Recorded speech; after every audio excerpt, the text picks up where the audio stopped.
శ్రీమాత్రే నమః. అందరికీ నమస్కారమండి. లలితా సహస్రనామంలో 111వ శ్లోకం. పుణ్యకీర్తి పుణ్యలభ్య పుణ్యశ్రవణ కీర్తన పులోమజార్చిత బంధమోచని బంధురాలక. భావం: పవిత్రమైన కీర్తి కలిగినది, కేవలం పుణ్యం చేసుకున్న వారికి మాత్రమే లభించేది, అనగా దర్శనమిచ్చేది. ఆమె గురించి విన్నా లేదా ఆమె నామాలను కీర్తించిన పుణ్యం కలిగించినది.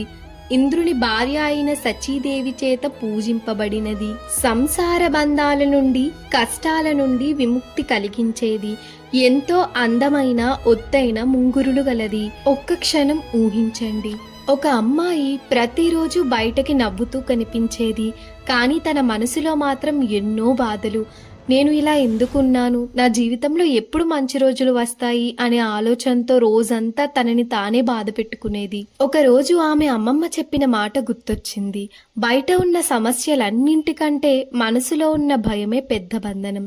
అమ్మవారి నామాన్ని నమ్మకంతో జపించు అని.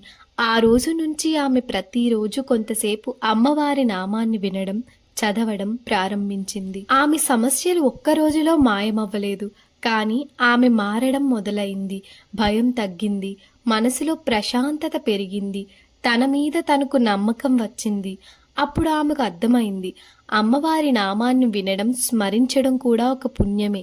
అందుకే అమ్మవారిని పుణ్యకీర్తి అంటారు. ఆమె కీర్తి పవిత్రమైనది, పుణ్యలభ్య.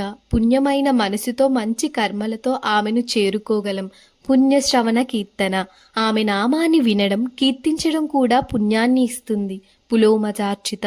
ఇంద్రాణి సచీదేవి కూడా అమ్మవారిని భక్తితో ఆరాధించింది. బంధమోచని. మనల్ని కట్టిపడేసే భయం, బాధ, అహంకారం, నిరాశ వంటి బంధాల నుంచి విడిపిస్తుంది.